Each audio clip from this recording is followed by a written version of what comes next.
আপনি যখন বড় বা গুরুত্বপূর্ণ কোনো কাজে হাত দিবেন, তখন যেকোনো ভুলের হাত থেকে বাঁচতে আপনাকে অবশ্যই অভিজ্ঞতাসম্পন্ন মানুষদের কাছ থেকে পরামর্শ গ্রহণ করতে হবে। যেকোনো বুদ্ধিমান মানুষ এ কাজ করবে। কিন্তু যেসব কাজে মোটেই পরামর্শ গ্রহণ করা উচিত নয়, তা নিয়ে কিন্তু আমরা খুব একটা আলোচনা করি না। অথচ এমন কিছু বিষয় রয়েছে যা নিয়ে আপনি যদি পরামর্শ করতে যান, তাহলে আপনার কোনো উপকার তো হবেই না, বরং আপনি আগের চেয়ে আরো বেশি হতবুদ্ধি হয়ে যেতে পারেন। আজকের ভিডিওতে আমরা এমন 5টি বিষয়ের কথা তুলে ধরব, যেসব বিষয়ে আপনি কারোর সঙ্গে পরামর্শ না করে বরং নিজের মতো করে সিদ্ধান্ত গ্রহণ করেন, তাহলে আমরা নিশ্চিত যে আপনি জীবনে চলার পথে অন্তত 10 বছর এগিয়ে যাবেন। প্রথম বিষয়, আপনি আপনার ইমোশনাল ও আবেগঘন বিষয়গুলোতে কারোর সঙ্গে পরামর্শ করবেন না। কারণ বেশিরভাগ মানুষ, বিশেষ করে আপনার ঘনিষ্ঠতম বন্ধুদের পক্ষেও আপনার ইমোশনাল বিষয়গুলো সঠিকভাবে উপলব্ধি করা সম্ভব নয়। আপনার অনুভূতি ও আবেগ একান্তই আপনার বিষয়, এবং এর পিছনে আপনার জীবনের ফেলে আসা দিনগুলোর ভালো মন্দ অভিজ্ঞতা গুরুত্বপূর্ণ ফ্যাক্টর হিসেবে কাজ করে। কাজেই এসব বিষয় আপনার মতো করে উপলব্ধি করা দ্বিতীয় কোনো মানুষের পক্ষে সম্ভব নয়। এটা ঠিক যে বিষয়গুলো আপনি নিজের মতো ঘনিষ্ঠতম বন্ধুদের সঙ্গে শেয়ার করতে পারেন, কিন্তু এসব বিষয়ে তাকে সিদ্ধান্ত নিতে দেবেন না। চূড়ান্ত সিদ্ধান্তটি আপনাকেই নিতে হবে। আপনার বন্ধুটি আপনার যতই ঘনিষ্ঠ হোক না কেন এবং যত দীর্ঘদিনের বন্ধুই হোক না কেন, আপনার ইমোশন বুঝে ওঠা তার পক্ষে কোনো অবস্থাতেই সম্ভব নয়। প্রশ্ন হচ্ছে, তাহলে আপনি কি করবেন? আপনি এক্ষেত্রে নিজের অভিজ্ঞতা এবং সংকল্পের দৃঢ়তার আলোকে একটি সিদ্ধান্ত নিন এবং নিজের সিদ্ধান্তে অটল থাকুন। আর যদি দেখেন যে কোনোভাবেই সমাধানে আসতে পারছেন না, তাহলে ঘনিষ্ঠজনদের সঙ্গে পরামর্শ না করে একজন মনোবিজ্ঞানীর কাছে যেতে পারেন। বন্ধুদের চেয়ে এই বিষয়ে একজন মনোবিজ্ঞানী আপনাকে সঠিক পথ বলে দিতে পারবেন। মনে রাখতে হবে, অনন্য উপায় হয়ে গেলেই কেবল মনোবিজ্ঞানীর কাছে যেতে হবে, তার আগে নয়। এবার চলুন দ্বিতীয় বিষয় সম্পর্কে জানা যাক। নিজের সিদ্ধান্তকে যাচাই করার জন্য অন্যের সঙ্গে পরামর্শ করবেন না। দুঃখজনকভাবে বহু মানুষ অপরের সিদ্ধান্তকে নিজের ওপর চাপিয়ে দিতে পছন্দ করে। এসব মানুষ জানে যে সঠিক কাজ করে কোনটি, জানার পরও তারা অপরকে খুশি করার জন্য সেসব মানুষের পরামর্শ মতো চলার চেষ্টা করেন। এমনকি যদি সেই পরামর্শটি ভুলও হয়, এর অর্থ হচ্ছে আমরা আমাদের চারপাশের মানুষগুলোকে খুশি রাখতে গিয়ে জেনে বুঝে ভুল পথে পা বাড়াই। আমাদেরকে সমাজের 8-10টি মানুষের সঙ্গে মিলেমিশে চলতে হবে ঠিকই, কিন্তু সবাইকে সবসময় খুশি করা আমাদের পক্ষে সম্ভব নয়। পৃথিবীর কোনো মনীষী সবাইকে খুশি করে যেতে পারেননি, এবং আমরাও পারবো না। তবে হ্যাঁ, অভিজ্ঞতা সম্পর্কে ও বিশেষজ্ঞ মানুষদের পরামর্শ আমরা নেব এবং সে অনুযায়ী জীবনকে সাজাবো। কিন্তু যাদের সঙ্গে সারাক্ষণ ওঠা বসা করি, তারা যদি পরামর্শ দেওয়ার মতো মানুষ না হন, তাহলে তাদের কথা মতো চলা যাবে না।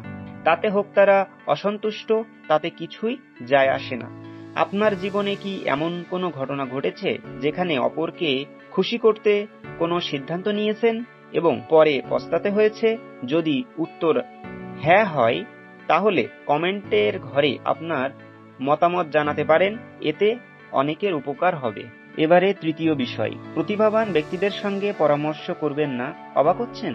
হ্যাঁ, আপনার এ প্রশ্ন করার অধিকার রয়েছে যে যদি প্রতিভাবান ব্যক্তিদের পরামর্শ গ্রহণ না করি, তাহলে কার পরামর্শ গ্রহণ করব? এই প্রশ্নের উত্তর হচ্ছে, প্রতিভা এমন লক্ষ্য স্থির করতে সক্ষম যে লক্ষ্য অন্য কারো পক্ষে স্থির করা সম্ভব নয়। প্রতিভাবান ব্যক্তিরা এমন লক্ষ্য নির্ধারণ করেন যা সাধারণের পক্ষে উপলব্ধি করাই সম্ভব নয়। আপনি যখন কোনো সাধারণ বিষয়ে প্রতিভাবান কোনো ব্যক্তির সামনে তুলে ধরবেন, তখন তিনি তার মেধা ও বুদ্ধি খাটিয়ে বিষয়টির এমন সমাধান বের করে দেবে যা প্রথমত আপনার বুঝতে কষ্ট হবে, দ্বিতীয়ত আপনি বুঝতে পারলেও সে পরামর্শ বাস্তবায়নের সক্ষমতা আপনার নাও থাকতে পারে।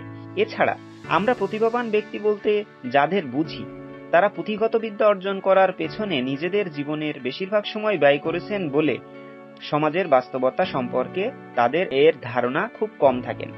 তার চেয়ে বরং এমন কোনো মানুষের কাছে পরামর্শের জন্য ছুটে যেতে হবে যিনি লেখাপড়া তেমন না জানলেও জীবনের অভিজ্ঞতায় পড় খাওয়া মানুষ, তিনি আপনাকে সঠিক দিক নির্দেশনা দিতে পারবেন। ভিডিওটির বাকি অংশ দেখার আগে বলতে চাই, যদি এতক্ষণ আমাদের সঙ্গে থেকে থাকেন তাহলে ভিডিওটির লাইক বাটনটিকে ক্লিক করুন, আর যদি এখনো আমাদের চ্যানেলটি সাবস্ক্রাইব করে না থাকেন তাহলে এখনই সাবস্ক্রাইব করে বেল বাটনটি অ্যাক্টিভ করে দিন। চতুর্থ বিষয়, আপনার অতীত সম্পর্কে কারো সঙ্গে পরামর্শ করবেন না। আমরা অনেক সময় বড় ধরনের কোনো ভুল বা অপরাধ করে বসি, তারপর অন্যদের কাছে জানতে চাই যে আমরা যে কাজটি করেছি সেটি সঠিক ছিল নাকি ভুল। এ ধরনের পরামর্শ করতে গিয়ে অতীতের কৃতকর্মে আটকে গেলে আপনি ধ্বংস হয়ে যাবেন, কারণ আপনি একটি অসীম চক্রের মধ্যে আটকে যাবেন। অতীত নিয়ে ঘটনাটি ঘটলে আপনি নিজেকে এই বলে ভৎসনা করতে থাকবেন যে আপনি কেন এই কাজগুলো করেছিলেন। অতীতের ভুল নিয়ে পড়ে না থেকে আপনাকে বরং ওইসব ভুল থেকে শিক্ষা নিয়ে সামনের জীবনকে সাজাতে হবে। আপনাকে নিজের চরিত্র ও ব্যক্তিত্ব সম্পর্কে সুস্পষ্ট ধারণা রাখতে হবে। সেখানে যদি আপনি খারাপ কোনো বিষয় বা দোষ খুঁজে পান তাহলে তা সংশোধনের জন্য আপ্রাণ চেষ্টা করুন। এটি করলে নিজের ব্যক্তিত্ব যেমন পরিশুদ্ধ হবে, তেমনি ভবিষ্যতে অসংখ্য ভুল ও অপরাধ থেকে বেঁচে যেতে পারবেন। তবে আবারও বলছি, অতীতের কৃতকর্ম নিয়ে কারো সঙ্গে পরামর্শ করতে যাবেন না। হয়তো আপনার অপরাধটি আপনি ছাড়া একদিন আর কেউ জানতো না, কিন্তু আপনি পরামর্শ করতে গিয়ে আপনার তুনিরে থাকা তীরটি অপরের হাতে তুলে দিলেন।